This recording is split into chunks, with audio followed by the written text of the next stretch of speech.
I started working at the Italian restaurant since I was 18 in Japan. So I was always interested like cooking Italian food. Today on Dirty Linen, we have the great pleasure of chatting to Tatsuya Fujii. He is sous chef at one of Melbourne's iconic institutions, Il Bacaro, a fantastic Italian restaurant in the city. It feels like it's been there forever and certainly a buzzy room to walk into at any time. Tatsuya, welcome to Dirty Linen.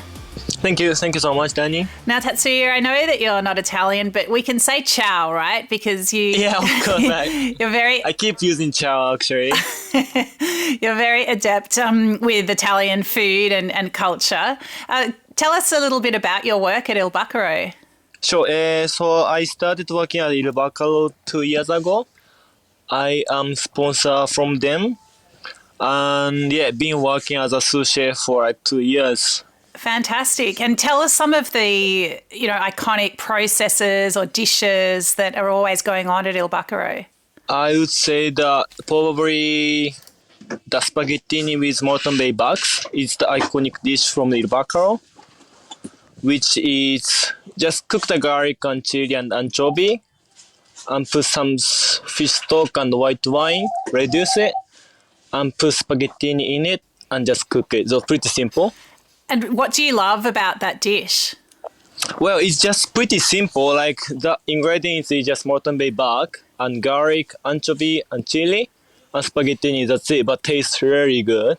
Yeah, it sounds so good. What is it that took you to Il Bacaro, Tatsuya? What is it that took you to Il Bacaro? Like, how was it that you wanted to explore Italian food? Like, how did it all come about? Well, so I started working at the Italian restaurant since I was 18 in Japan. So I was always interested like cooking Italian food. Then since I moved to Australia, I started working at Lumi restaurant in Sydney, then moved to Melbourne. Then one of the restaurants I was working was like 3 restaurants. One is Carolina, which is same company as Bacaro. Then moved to Bacaro as a sous chef. Yeah, absolutely. And tell us about working in Japan. Like, why did you gravitate towards Italian food? Well, so when I was student at cooking school, so teacher cooked me the orecchiette with broccoli and anchovy pasta. Which is pretty simple but tastes really nice. Since then, I'm really into Italian food, so that's why I started working at the Italian restaurant.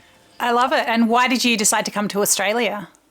I was working one-star Michelin restaurant in Japan. Then some customer were foreigner from us, so they speak English, but I couldn't speak English at all. So I was feeling a bit frustrated. So I just wanted to learn English and I wanted to learn another culture as well. Wow. And so you worked at Lumi in Sydney, which is an extraordinary restaurant, a very innovative approach to Italian food and flavours. Tell us about your experience there. Well, I was really lucky. At that time, I couldn't speak English at all. And the sous chef was actually Japanese.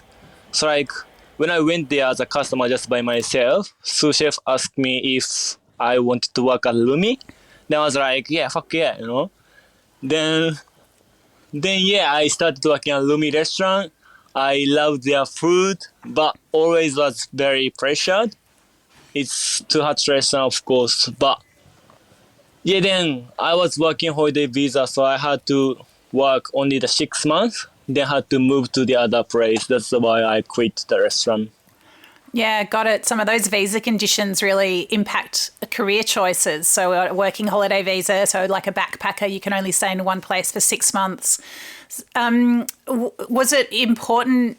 It's, if you're sponsored at Il Bacaro, it sounds like you are keen to stay long-term in Australia. Is that right? Yeah. Yeah, you see yourself building a career here? Yeah, I think so, yeah. Before COVID, I wanted to back to Japan to, learn more things about Japanese. But after the COVID, I started thinking that I love Australia more than Japan now.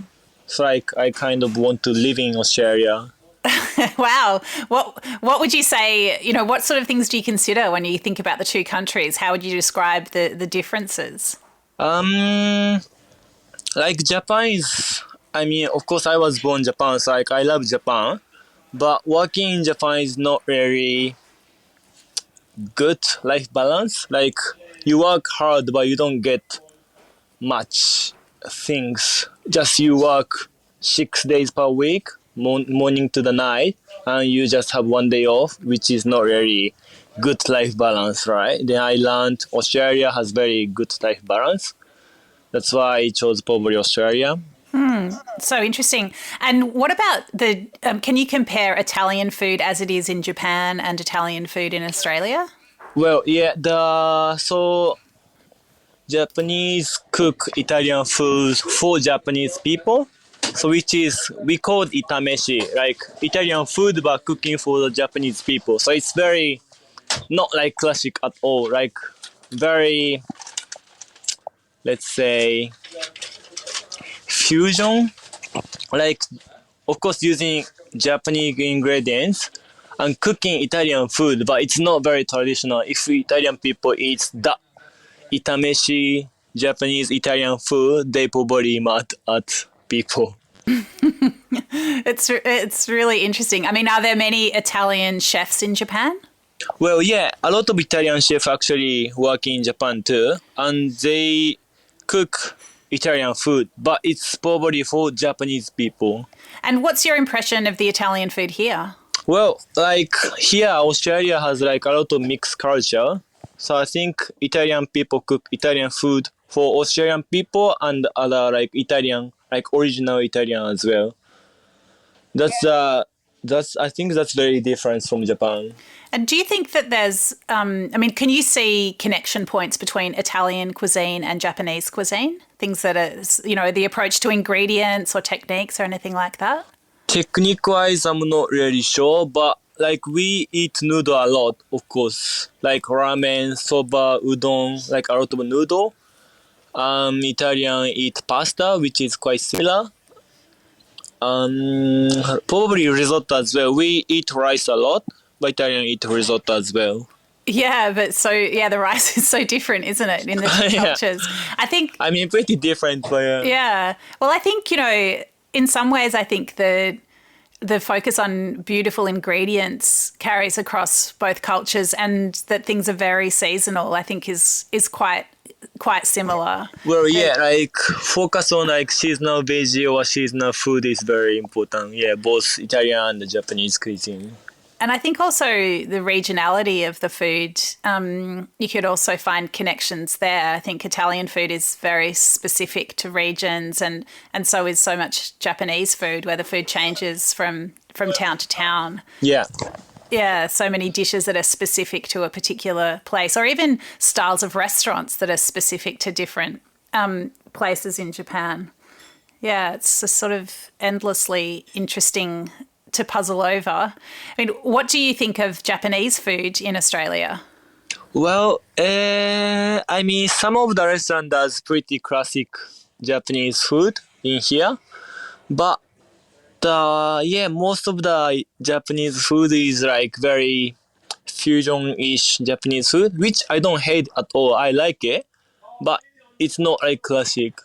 This episode is proudly supported by Montague, handpicked for you. So the eating experience of our plums is sweet. That's a primary driver. It's got to be sweet, but it's also got to have enough acid, because the mix of acid and sugar is what gives fruit its flavour. And in a plum, it tends to be slightly higher acidity. And then a really nice, full, not dry, but juicy explosion of juice into your mouth as you bite into it. That's nirvana for us in terms of plum. For more information, go to montague.com.au. Tatsuya, you and I met in Sydney when you were competing in the San Pellegrino Young Chef Academy competition, and I really loved your dish, which I guess combined Japanese and Italian and Australian elements. Could you tell us about the dish that you made? Of course. I made yakitori duck with curatura di alice, cured egg yolk, and used caution. So, duck is from the Mount Macedon in Victoria. I started dry aging duck for 10 days so that I can get quite big amount of umami from that.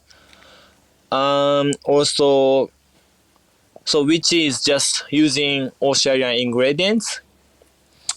Then mixed with like Japanese culture and Italian culture and Australian culture, I was thinking that maybe I use yakitori like yakitori element for my food. So I came up with the cured egg yolk.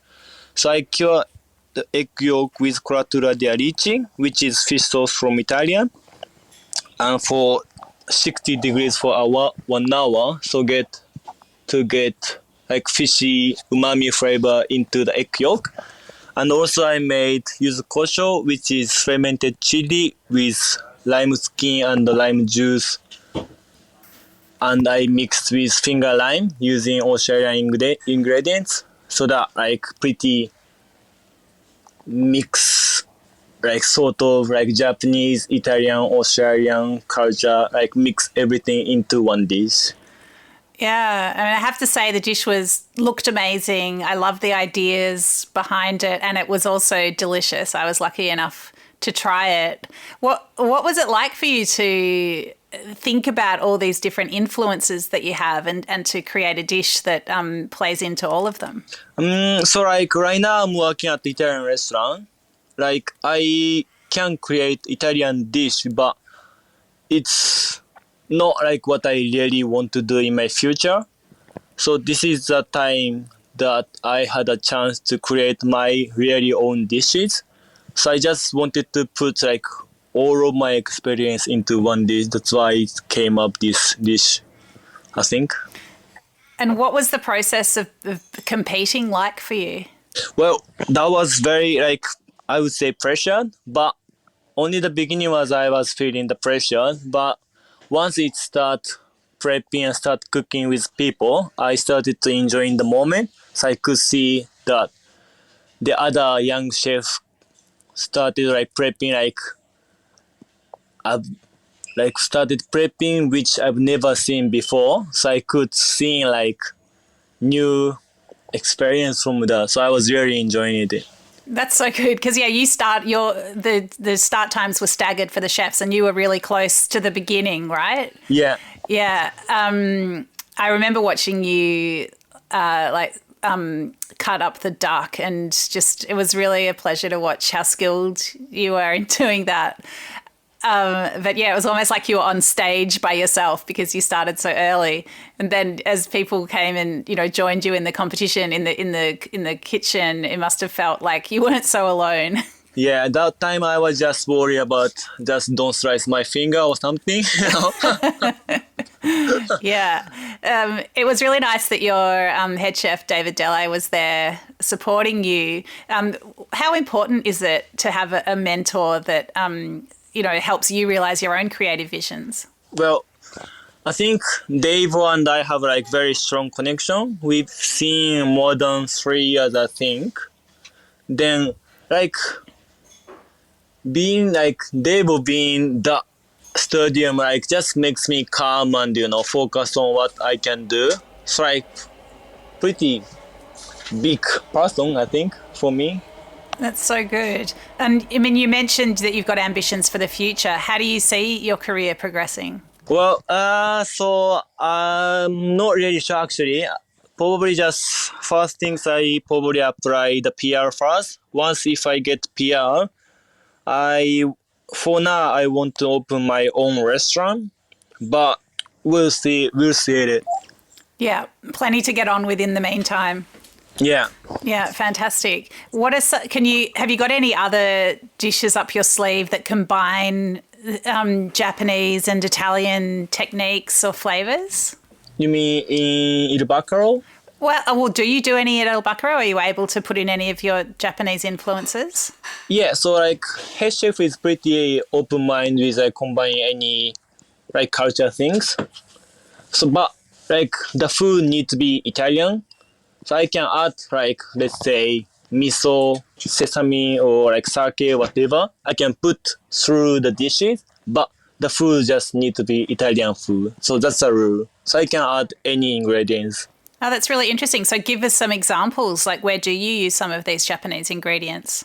Let's say for now we currently serve probably the burrata with peach one. So peach is compressed with sake and mirin, so that you can get like very freshy, like fresh-ish peach things, like compressed fresh the peach.